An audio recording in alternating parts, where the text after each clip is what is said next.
सभी को नमस्कार। स्टडी चैनल योर सक्सेस में आप सभी का स्वागत है। साइकोलॉजी में आज हम करेंगे अधिगम या सीखने के सिद्धांत कि ये किसने दिया है। इसका पहला सिद्धांत है प्रयास व त्रुटि का सिद्धांत, जो थॉर्नडाइक ने दिया है। थॉर्नडाइक ने जो है अनेक क्षेत्रों में कार्य किया है, उसने अनेक पशु पक्षियों पर प्रयोग किए हैं।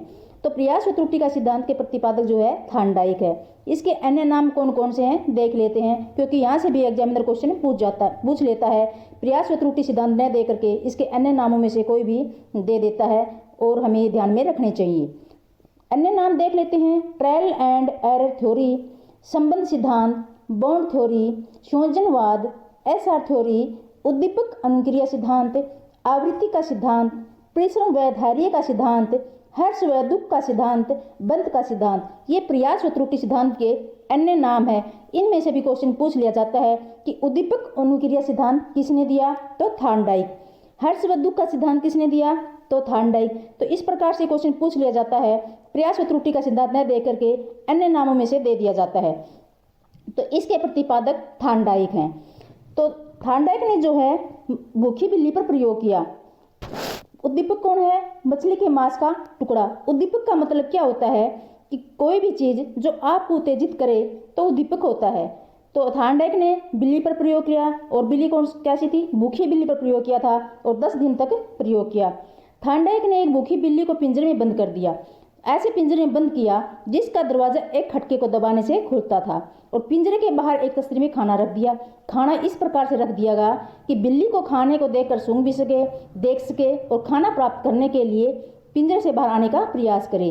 तो पिंजरे में भूखी बिल्ली को बंद करने पर बिल्ली ने पिंजरे में इधर उधर दौड़ लगाई, उछल कूद की और अंत में अनजाने में वह खटके को दबाने में सफल हो गई, जिससे पिंजरे का दरवाजा खुल गया और बिल्ली ने बाहर आकर खाना खा लिया। तो थॉर्नडाइक ने शीघ्रता से दूसरे प्रयास के लिए बिल्ली को पुनः पिंजरे में बंद कर दिया। इस बार बिल्ली जल्दी खटके को दबाकर पिंजरे का दरवाजा खोलने में सफल हो गई। तो थॉर्नडाइक ने देखा कि कुछ प्रयासों के बाद बिल्ली अनावश्यक या अवांछित क्रियाओं को कम करने लगी, जिससे कि शीघ्रता से खटके को दरवाजा दबाकर पिंजरे का दरवाजा खोलने में निपुण हो गई। तो उसने बिल्ली के द्वारा पिंजरे को खोलना सीखने की प्रक्रिया को स्पष्ट करते हुए यह निष्कर्ष निकाला कि उद्दीपक व वांछित अनुक्रिया के बीच एक बंध बन गया है। तो इसलिए इसे उद्दीपक अनुक्रिया सिद्धांत या बंध का सिद्धांत भी कहते हैं, एसआर थ्योरी भी कहते हैं। तो इसके प्रतिपादक थॉर्नडाइक है, ध्यान में रखना। थॉर्नडाइक ने जो है अनेक क्षेत्रों में काम किया है, अनेक पशु पक्षियों पर प्रयोग किए और पाया कि मनुष्य और पशु पक्षी जो हैं प्रयास व त्रुटि के सिद्धांत के द्वारा सीखते हैं। तो थॉर्नडाइक ने 1898 में एनिमल इंटेलिजेंसी और 1913 में एजुकेशन साइकोलॉजी में, जिसमें प्रयास और त्रुटि का सिद्धांत दिया है। तो हमने ये प्रयास और त्रुटि के सिद्धांत के अन्य नाम ध्यान में रखने चाहिए ताकि एग्जामिनर इनमें से क्वेश्चन पूछे तो हमारा क्वेश्चन गलत न हो। अब हम करेंगे सिद्धांत के सोपान। सिद्धांत के सोपान कौन कौन से हैं। अभिप्रेरक या चालक, भूख की भूखी बिल्ली पर प्रयोग किया था थॉर्नडाइक ने और भूखी बिल्ली जो है भोजन की गंध बिल्ली को और अधिक उत्तेजित कर रही थी। तो इस सिद्धांत का सोपान है, पहला सोपान है यानी पहला चरण है अभिप्रेरक या चालक। दूसरा है लक्ष्य, यानी कि भूखी बिल्ली है, भूखी बिल्ली का क्या लक्ष्य है कि पिंजरे को खोलकर भोजन को प्राप्त करना। तो लक्ष्य क्या हुआ बिल्ली का, पिंजरे को खोलकर भोजन प्राप्त करना।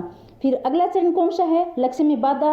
अब पिंजरा बंद है, भोजन बाहर रखा हुआ है, तो लक्ष्य में बाधा हुई ना, बिल्ली इधर उधर उछल कूद करती है, पिंजरा नहीं खुलता है। तो तीसरा चरण है लक्ष्य में बाधा, पिंजरे का नहीं खुलना। अगला चरण है व्यर्थ अनुक्रियाएं। बिल्ली जो है पिंजरे में व्यर्थ अनुक्रियाएं करती है, इधर उधर उछल कूद करती है, दौड़ लगाती है ताकि पिंजरा खुल जाए। तो ये क्या है, चौथा चरण है कि व्यर्थ अनुक्रियाएं करती है बिल्ली के द्वारा इधर उधर उछल कूद करना। नेक्स्ट चरण है संयोग सफलता। तुक्के से जो है बिल्ली खटके को दबाने सफल हो जाती है, तो ये जो है संयोग सफलता प्राप्त होती है उसको। नेक्स्ट चरण है सही प्रयत्न का चुनाव। अनेक प्रयत्नों में से सही प्रयत्न का चुनाव कर लेती है बिल्ली और अगली बार जो है शीघ्रता से खटके को दबाने में सफल हो जाती है। नेक्स्ट सोपान है स्थिरता। इसके अंतिम चरण में जो स्थिरता आ जाती है, क्योंकि जब कार्य सीख लिया जाता है। तो हमने इस सिद्धांत के सोपान किए कि प्रयास व त्रुटि सिद्धांत के सोपान कौन कौन से हैं कि भूखी बिल्ली पर थॉर्नडाइक ने प्रयोग किया कि वो भूखी थी। पहला था अभिप्रेरक या चालक यानी भूख। उसका फिर क्या हुआ कि उसको ये लक्ष्य था कि मुझे तो खाना प्राप्त करना है। फिर खाना प्राप्त करने के लिए उसके लक्ष्य में बाधा हुई कि पिंजरा नहीं खुला। फिर उसने व्यर्थ अनुक्रियाएं की, फिर संयोग सफलता मिली, फिर सही प्रयत्न का चुनाव किया और फिर उसमें स्थिरता आ गई। तो ये हमने जो है सिद्धांत के सोपान किए। अब करते हैं कि सिद्धांत का क्या अर्थ है।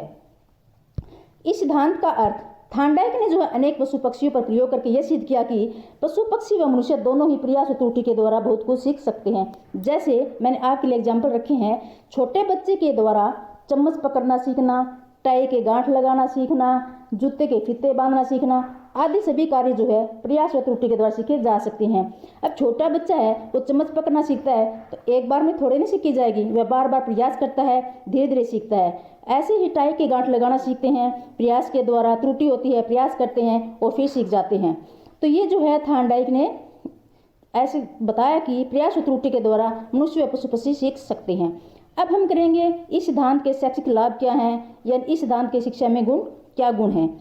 सिद्धांत के शैक्षिक लाभ या गुण, अभ्यास के द्वारा किए गए कार्य का अधिगम स्थायी होता है। अभ्यास के द्वारा कोई भी कार्य किया जाता है तो वह सरल भी हो जाता है और अधिगम जो है स्थायी होता है।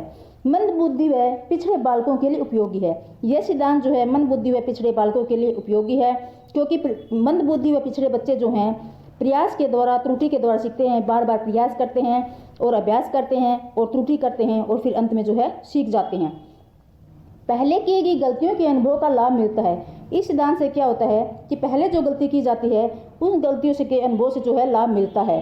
नेक्स्ट है, धैर्य व परिश्रम जैसे गुणों का विकास होता है। कि इस सिद्धांत से जो है धैर्य परिश्रम जैसे गुणों का विकास होता है, जैसे कि वह निरंतर कार्य करता रहता है, निरंतरता बनी रहती है, तो इससे जो है धैर्य परिश्रम जैसे गुणों का विकास होता है। इस सिद्धांत से ज्ञात होता है कि असफलताओं में भी सफलताएं छुपी हुई होती है। यानी कि सिद्धांत से जैसे बार बार बिल्ली व्यर्थ अनुक्रियाएं करती है, असफलताओं में उसे क्या मिलती है, सफलता मिल जाती है। यानी कि असफलताओं में भी सफलताएं छुपी हुई होती है। नेक्स्ट है, बालकों में सकारात्मक सोच उत्पन्न होती है। जब बालक निरंतर कार्य करते हैं, प्रयास करते हैं, तो ऐसे करने से जो है सकारात्मक सोच उत्पन्न होती है। बार बार पुनरावृत्ति होने के कारण इसके द्वारा भाषा का विकास भी किया जा सकता है। बार बार हम अभ्यास करते, पुनरावृत्ति करते हैं तो भाषा का विकास होता है। पश्चात दृष्टि का प्रयोग होता है। पश्चात दृष्टि से मतलब है कि इसमें पहले जो कार्य किया जाता है, सफलता मिलती है या असफलता, परिणाम को बाद में देखा जाता है, तो इसमें पश्चात दृष्टि का प्रयोग किया जाता है। यह सिद्धांत विभिन्न प्रकार के कौशल जैसे लिखना, पढ़ना, दौड़ना, चलना आदि को सिखाने में उपयोगी होती है। अब आप लिखते हो, लिखने के लिए जो है प्रैक्टिस करनी पड़ती है, बार बार अभ्यास करना पड़ता है, प्रयास करना पड़ता है।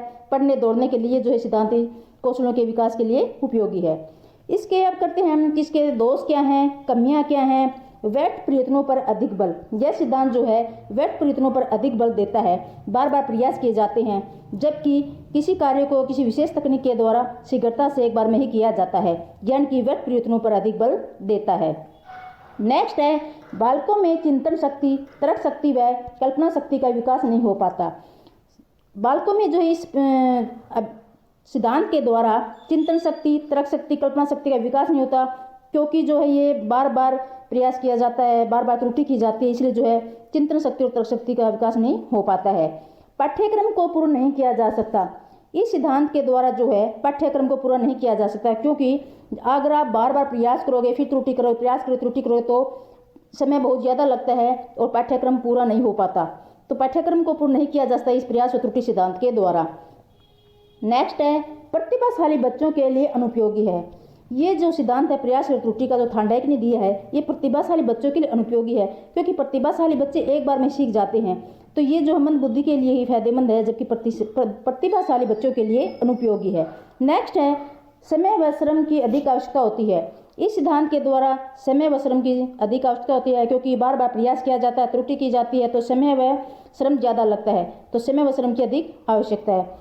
तो हमने जो इस सिद्धांत के दोष व कमियां की, लाभ किए, सिद्धांत का क्या अर्थ है, सिद्धांत के अन्य नाम कौन से हैं, सिद्धांत के सोपान क्या है, तो मैंने आपको अच्छी डिटेल से बताया है कि इसके अगर अन्य नामों में से क्वेश्चन पूछ लिया जाए तो इनको ध्यान में रखना, ताकि आपका क्वेश्चन गलत न हो। इसका अर्थ भी अच्छी तरह से समझाया, एग्जाम्पल देकर समझाया, तो आई होप कि आपको अच्छी तरह से समझ में आ गई होगी।